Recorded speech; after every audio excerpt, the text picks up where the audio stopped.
Hello everyone, welcome back to Bijlon brain station. मैं आपके साथ अंजलि बिजलवान।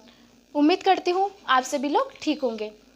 प्रीवियस वीडियो में जो हमने पढ़ा क्लास 9 के chapter matter in our surrounding, जिसमें हमने मैटर क्या होते हैं, state of matter, solid, liquid, gas और plasma, BEC, Bose Einstein condensate, जिसमें हमने देखा सॉलिड, लिक्विड, गैस में डिफरेंस को पढ़ा और उनके बीच में एक दूसरे से किस तरीके से वो एक दूसरे से डिफरेंट है।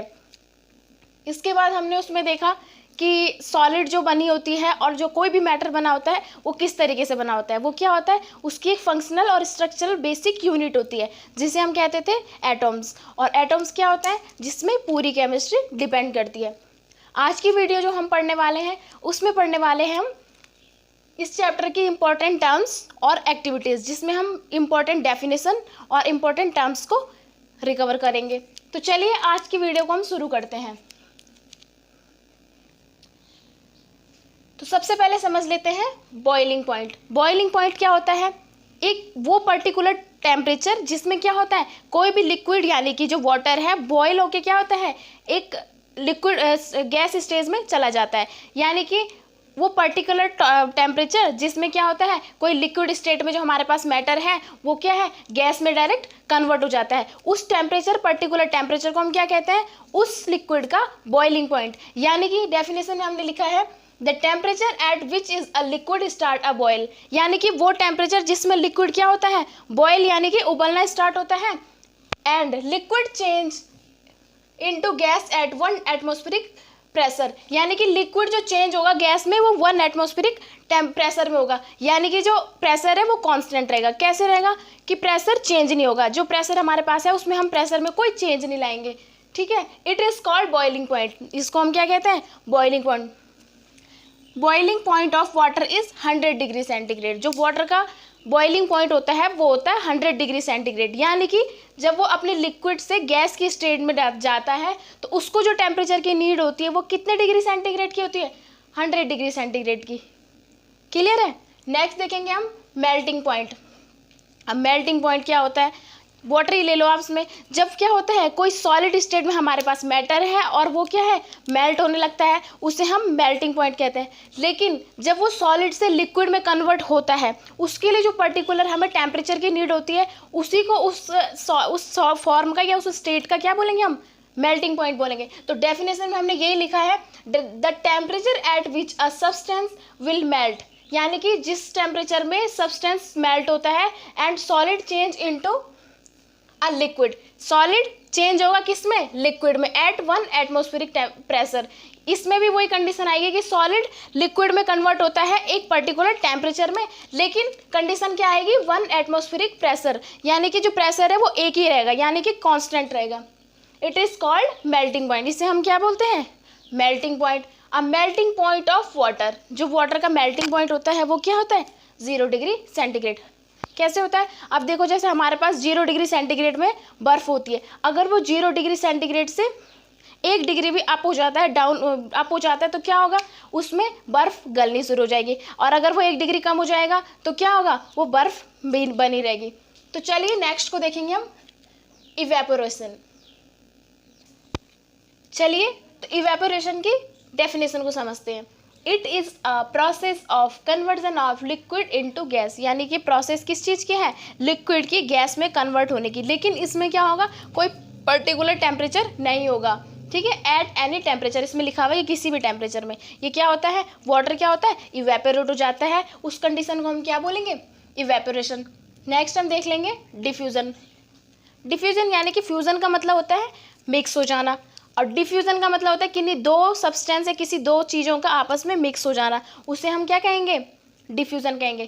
तो इसकी डेफिनेशन क्या हुई, intermixing of particles of different substance their own process, यानी कि दो पार्टिकल्स का आपस में इंटरमिक्स हो जाना, मिक्स हो जाएंगी, उन्हें हम क्या कहेंगे, उसके ऑन प्रोसेस से, अपने आप से वो होगी, उसे हम क्या कहेंगे, डिफ्यूज़न कहेंगे। जैसे एग्जाम्पल मैंने आपको पहले भी दिया हुआ प्रीवियस वीडियो में, किसी बर्तन में हमने पानी ले लिया, उसमें 5-6 ड्रॉप्स किस चीज़ की, इंक की डाल दी, तो हम उसमें कुछ एक्स्ट्रा फोर्स लगाते नहीं लगाते, वो क्या होता है, खुद से ही अपने आप उसमें मिक्स हो जाता है, डिफ्यूज हो जाता है। इसी प्रोसेस को हम क्या कहेंगे, डिफ्यूजन कहेंगे। नेक्स्ट हम देख लेंगे सब्लिमेशन। चलिए तो सब्लिमेशन की डेफिनेशन को समझेंगे। सब्लिमेशन क्या होता है, मैंने आपको प्रीवियस वीडियो में भी सब्लिमेशन पढ़ाया था। क्या होता है, जब कोई हमारे पास state of matter solid form में है और वो क्या करता है, बिना लिक्विड में जाए सीधा क्या होता है, गैस की स्टेट में चला जाता है, उस प्रोसेस को हम सब्लिमेशन कहते हैं। एग्जाम्पल मैंने इसमें दिया था, जैसे हमारे घरों में नेफ्थलीन बॉल्स घरों में हम यूज़ करते हैं। क्या करते हैं, घरों में कपड़ों में उनको डालने के लिए, कीड़े वगैरह से बचाने के लिए हम नेफ्थलीन बॉल्स का यूज़ करते हैं, जिसे हम क्या बोलते हैं, बेसिकली कपूर बोलते हैं। तो वो क्या करता है, उसको हम स्टेट ऑफ मैटर में सॉलिड फॉर्म में डालते हैं, लेकिन हमें क्या करता है, वो कोई लिक्विड नहीं दिखता, वो सीधा क्या होता है, सीधे गैसेस की स्टेट में चला जाता है। यही प्रोसेस इसका एक बेसिक एग्जाम्पल है। तो हम इसके डेफिनेशन देख लेंगे। The process of conversion of a solid into a gas, यानी कि ये प्रोसेस है सॉलिड से गैस में without change in intermediate liquid state, यानी कि बीच में जो बीच की स्टेट है उसमें बिना कन्वर्ट हुए सीधा क्या है, लिक्विड स्टेट में नहीं जाएगा, सीधा ये क्या होगा, गैसेस की स्टेट में चला जाएगा। It is called sublimation, right. चलिए आगे देखते हैं। अब आता है वेपोराइजेशन। वेपोराइजेशन क्या है, चलिए तो हम देख लेते हैं वेपोराइजेशन की डेफिनेशन। ये क्या कंडीशन है, change of state of matter liquid to gas, यानी कि सेम जैसा हमने इवेपोरेशन में पढ़ा था, इसमें क्या है, स्टेट ऑफ मैटर में जो लिक्विड स्टेट है इसकी, ये गैस में कन्वर्ट होती है। लेकिन इसमें क्या होता है, इस इवेपोराइजेशन में हम क्या करते थे, जो टेम्परेचर है उसको पुट ऑल नहीं करते थे। इस कंडीशन में वेपोराइजेशन में हम क्या करते हैं, टेम्परेचर को पुट ऑल करते हैं। चलिए तो लेटेंट हीट ऑफ वेपोराइजेशन को समझते हैं। अब लेटेंट हीट ऑफ वेपोराइजेशन क्या होती है, माना हमारे पास 1 किलोग्राम लिक्विड है, ठीक है, और 1 किलोग्राम लिक्विड वो कुछ भी है, पानी है, कोई और चीज़ है, उसको हमें गैस स्टेट में कन्वर्ट करने के लिए जितनी हीट की रिक्वायर्ड होती है उसको हम कहते हैं latent heat of vaporisation. Definition में हमने लिखा है it is the amount of heat required. ये किस चीज़ की है, हीट की वो रिक्वायर्ड है जो क्या है, 1 किलोग्राम को क्या, लिक्विड को गैस में कन्वर्ट करने के लिए हमें जिसकी नीड होती है। क्लियर है। लेकिन जो एटमॉस्फेयर प्रेशर है वो क्या होगा, कांस्टेंट रहेगा। जो एटमॉस्फेरिक जो प्रेशर है हम उसको चेंज नहीं करेंगे। क्लियर है। चलिए आगे समझते हैं। अब आता है लेटेंट हीट ऑफ फ्यूज़न। अब लेटेंट हीट ऑफ फ्यूज़न क्या होता है, सिर्फ सेम है, सिर्फ ये क्या हो जाएगा, इसका उल्टा हो जाएगा। इसमें क्या है, लिक्विड सॉलिड टू लिक्विड, ये वो है 1 किलोग्राम हमारे पास सॉलिड है और उसको हमको क्या करना है, लिक्विड में कन्वर्ट करना है। तो उसको लिक्विड में कन्वर्ट करने के लिए हमको जितनी क्या है हीट की रिक्वायर्ड होगी उसे हम कहेंगे latent heat of fusion.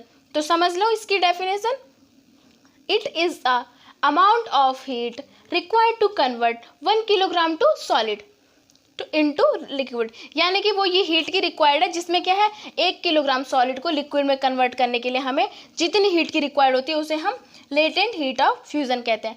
1 atmosphere and melting point, यानी कि उसका जो मेल्टिंग पॉइंट एटमॉस्फेयर है वो कांस्टेंट रहेगा। चलिए आगे देख लेंगे डेंसिटी। डेंसिटी क्या होती है, density of substance is mass per unit, यानी कि डेंसिटी क्या है, किसी भी सब्सटेंस या मैटर की क्या है, उसका मास कितना है, उसकी वॉल्यूम कितनी है, इसको हमें फाइंड आउट करवाती है। तो इसका जो फॉर्मूला हो जाता है वो क्या होता है, density is equal to mass upon volume, यानी कि किसी सब्सटेंस का मास कितना है और उसकी वॉल्यूम कितनी है, वो कितनी जगह को कवर करता है। तो इसकी हमारे पास जो यूनिट आएगी, मास का होते हैं किलोग्राम और वॉल्यूम की होती है मीटर क्यूब। ठीक है, तो यूनिट ऑफ डेंसिटी क्या हो जाएगी, किलोग्राम पर मीटर क्यूब, जो इसकी क्या है एसआई यूनिट है। और इसके अलावा हमारी सीजीएस यूनिट हो जाएगी ग्राम सेंटीमीटर क्यूब। क्लियर है। चलिए तो इसके बाद हम समझ लेते हैं काइनेटिक एनर्जी। काइनेटिक एनर्जी क्या होती है, किसी भी पार्टिकल्स की जो काइनेटिक एनर्जी होती है वो कैसे उसकी जनरेट होती है, उसके मोशन के कारण। जब उसमें मोशन जितना ज़्यादा होगा उसकी काइनेटिक एनर्जी उतनी ज़्यादा होगी, और जिसमें मोशन जितना कम होगा उसमें काइनेटिक एनर्जी उतनी कम होगी। अब स्टेट ऑफ मैटर की फॉर्म में हम देख लेंगे, जैसे सॉलिड है तो सॉलिड क्या है, उसके जो पार्टिकल्स हैं, कॉन्स्टिट्यूएंट पार्टिकल्स हैं, बहुत ज़्यादा टाइटली पैक्ड रहते हैं, तो उसमें जो क्या है मोशन बिल्कुल नहीं होता, तो उसमें जो काइनेटिक एनर्जी होगी वो क्या होगी, जीरो होगी, यानी कि उसमें जो काइनेटिक एनर्जी नहीं होगी। लिक्विड के फॉर्म में देखेंगे हम, जो लिक्विड होता है उसमें क्या है, उसकी कॉन्स्टिट्यूएंट पार्टिकल है वो थोड़ा सा लूजली पैक्ड रहते हैं, यानी कि उसमें जो मोशन है थोड़ा बहुत होता है, तो उसमें भी क्या होगा, काइनेटिक एनर्जी कुछ अमाउंट में होगी। इसके अलावा नेक्स्ट हमारे पास आ जाता है गैस। तो जो गैस की स्टेट होती है उसमें क्या है, उसके जो कॉन्स्टिट्यूएंट पार्टिकल है वो क्या है, रैंडमली पैक्ड रहते हैं। तो सबसे ज़्यादा जो काइनेटिक एनर्जी जनरेट होती है वो किस में होती है, गैस स्टेट में। क्यों, क्योंकि जो उसके पार्टिकल्स हैं वो रैंडमली लूजली इधर उधर यहाँ वहाँ जाते रहते हैं, तो उसमें मोशन भी बहुत ज़्यादा होता है, जिस वजह से काइनेटिक एनर्जी उसमें जनरेट होती है। अब काइनेटिक एनर्जी की डेफिनेशन देख लेंगे। It is the energy possessed by the particles due to its motion, यानी कि ये क्या है, एनर्जी निकलने वाली एनर्जी है किससे, पार्टिकल के मोशन से। ये पार्टिकल्स के मोशन से निकलने वाली, बनने वाली, जनरेट होने वाली एनर्जी है। चलिए तो हम समझ लेते हैं टेम्परेचर को मेजर करने के स्केल्स। बेसिकली टेम्परेचर को जो मेजर किया जाता है वो 3 स्केल्स में किया जाता है। वो कौन से है, डिग्री सेल्सियस हो गया, फ़ारेनहाइट हो गया, और तीसरा हो गया हमारे पास केल्विन हो गया। अब बात आती है कि अगर हमें टेम्परेचर की वैल्यू केल्विन में चाहिए तो हमें क्या करना होगा, 273 के साथ प्लस करके डिग्री सेंटीग्रेड जो हमारे पास वैल्यू होगी उसको ऐड करेंगे, तो हमें जो वैल्यू मिलेगी वो मिलेगी केल्विन में। क्लियर है।